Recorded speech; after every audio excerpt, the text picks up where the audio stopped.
بسم اللہ الرحمن الرحیم۔ السلام علیکم۔ اللہم صلی علی محمد و آل محمد وجل فرجہم یا قائم آل محمد۔ میرے عزیزوں، بھائیوں اور بہنوں، آپ سب کا اپنا چینل دروازہ علم میں دل کی گہرائیوں سے ویلکم۔ آج ہم ایک ایسے علمی سفر کا آغاز کر رہے ہیں جس میں ہمارا مقصد کسی پر اپنی رائے مسلط کرنا نہیں، بلکہ قرآن مجید کی روشنی میں غور و فکر کرنا ہے۔ ہم جلد بازی میں کوئی فیصلہ نہیں کریں گے، ہم ہر سوال کو احتیاط اور احترام کے ساتھ اور معتبر طریق سے سمجھنے کی کوشش کریں گے، کیونکہ علم صرف معلومات جمع کرنے کا نام نہیں بلکہ صحیح سوال پوچھنے کا نام بھی ہے۔ اور اکثر لوگ جواب تلاش کرتے ہیں، لیکن جواب تلاش کرنے سے پہلے اس کا صحیح سوال تلاش کرنا بھی ضروری ہوتا ہے۔ اس لیے ہمارے اس سفر کی ابتدا بھی ایک سوال سے ہے۔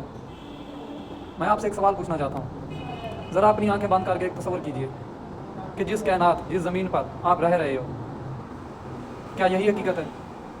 آپ تصور کیجئے کہ جب یہ زمین نہیں تھی، آسمان نہیں تھے، سورج نہیں تھا، چاند نہیں تھا، ستارے نہیں تھے، پہاڑ نہیں تھے، سمندر نہیں تھا، وقت کا کوئی نظام بھی موجود نہیں تھا، تو پھر کیا تھا؟ کیا کائنات ہمیشہ سے موجود تھی، یا اس کا بھی ایک آغاز ہوا تھا؟ اگر آغاز ہوا تھا تو وہ کیسے ہوا؟ اور کیا اس سوال کا جواب صرف فلسفے میں ملتا ہے یا سائنس میں؟ کیا اللہ تعالیٰ کے کلام قرآن مجید میں بھی اس کی رہنمائی موجود ہے؟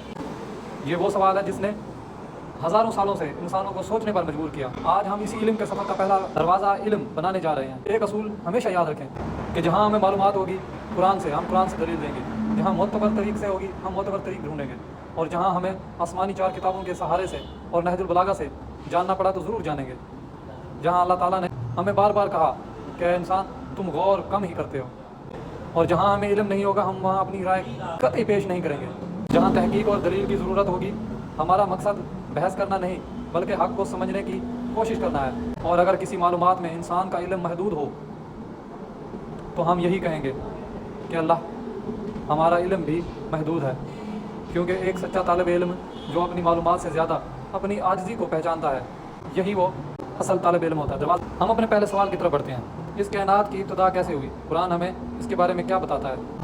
جب ہم اس کائنات کی ابتدا کے بارے میں گفتگو کرتے ہیں تو ہمیں سب سے پہلے یہ سمجھنا ہوگا کہ قرآن مجید سائنس کی نجات کی ہوئی کتاب نہیں بلکہ ہدایت کی کتاب ہے۔ قرآن ہمیں تخلیق کائنات کے بارے میں غور و فکر کرنے کی دعوت دیتا ہے۔ انسان اپنے خالق کو پہچاننے کی کوشش کر رہا ہے۔ اللہ تعالیٰ بار بار انسان کو آسمان و زمین میں غور و فکر کرنے کی دعوت دیتے ہیں۔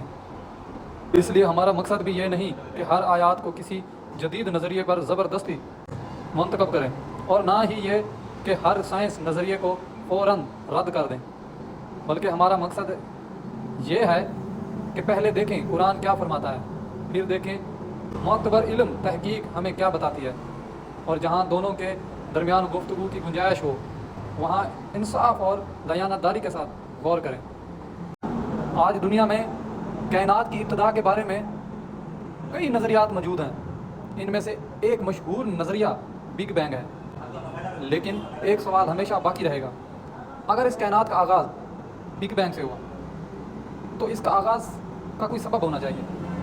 کیا ہر چیز خود بخود وجود میں آ گئی، یا اس کے پیچھے ایک خالق کی مشیت تھی؟ یہ وہ مقام ہے جہاں قرآن انسان کو خالق کی طرف متوجہ کرتا ہے۔ ہمارا اگلا سوال یہ ہوگا کہ فرشتوں کی تخلیق کب ہوئی، جنات کی تخلیق کب ہوئی، حضرت آدم علیہ السلام کی تخلیق اس ترتیب میں کہاں آتی ہے، اور قرآن ان سوالوں کے بارے میں ہمیں کیا رہنمائی فرماتا ہے؟ ان سوالات کے جواب دینے کا وقت آ چکا ہے۔ ہم ہر مرحلے پر دلیل کے ساتھ آگے بڑھیں گے، کیونکہ اگر علم مضبوط بنیاد پر قائم نہ ہو تو انسان آسانی سے الجھن میں پڑ سکتا ہے، اور ہمارا مقصد الجھن بڑھانا نہیں بلکہ سمجھ پیدا کرنا ہے۔ یہ سفر صرف معلومات کا سفر نہیں بلکہ معتبر تحقیق اور عاجزی کا سفر ہے۔ اب اگلی قسط میں ہم قرآن مجید کی روشنی میں تخلیق کائنات کے موضوع کا پہلا مرحلہ شروع کریں گے، اور دیکھیں گے کہ اللہ تعالیٰ اپنی کتاب میں انسانوں کو کن بنیادی اصولوں کی طرف رہنمائی دیتا ہے۔ ہم نے آج ایک سوال سے اپنے سفر کا آغاز کیا ہے، ایک ایسا سوال جو شاید ہر انسان کے دل میں کبھی نہ کبھی ضرور آیا ہوگا کہ اس کائنات سے پہلے کیا تھا۔